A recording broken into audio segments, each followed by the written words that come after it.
સવારે આંખ ખુલતા જ ફોન, રાત્રે ઊંઘતા પહેલા પણ ફોન અને વચ્ચે આખો દિવસ રીલ્સ, ચેટિંગ અને સ્ક્રીન ટાઈમ.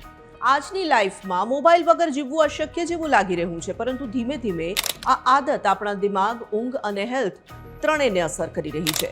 તેથી જ આજકાલ એક શબ્દ ખૂબ જ ટ્રેન્ડમાં છે, ડિજિટલ ડિટોક્સ.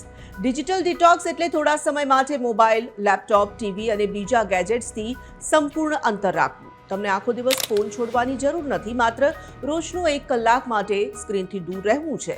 અને આ નાનો બદલાવ તમારા શરીર અને દિમાગમાં મોટો ફરક લાવી શકે છે. આજે મોટાભાગના લોકોમાં એક સમસ્યા સામાન્ય બની ગઈ છે, કોઈ કારણ વગર વારંવાર ફોન ચેક કરવાની આદત. થોડા સમય માટે રીલ્સ જોવાનું શરૂ કરીએ અને કલાકો પસાર થઈ જાય.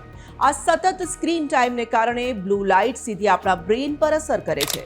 આની સૌથી પહેલી અસર છે ઊંઘને થતી અસર. રાત્રે મોડે સુધી ફોન જોવાની આદત સ્લીપ પેટર્ન બગાડે છે. દિમાગ થાકી ગયું હોવા છતાં આપણે સ્ક્રોલિંગ ચાલુ રાખીએ છીએ, જેના કારણે ઊંઘ સારી આવતી નથી. પરંતુ જો તમે રોજ થોડો સમય ફોનથી દૂર રહેશો તો મન શાંત થશે અને ઊંઘની ગુણવત્તા સુધરશે. બીજી વાત, દિમાગને આરામ મળે છે. સતત નોટિફિકેશન, વિડીયો અને માહિતીને કારણે બ્રેન ઓવરલોડ થઈ જાય છે. જ્યારે આપણે થોડો સમય ગેજેટ્સથી દૂર રહીએ છીએ ત્યારે દિમાગ રિલેક્સ થાય છે, ફોકસ વધે છે અને કામમાં ધ્યાન વધુ સારી રીતે લાગવા લાગે છે. ડિજિટલ ડિટોક્સ તમારી પ્રોડક્ટિવિટી પણ વધારવામાં મદદ કરે છે. ઘણીવાર કામમાં ધ્યાન ન લાગવાનું સૌથી મોટું કારણ છે સતત ફોન ચેક કરવાની ટેવ.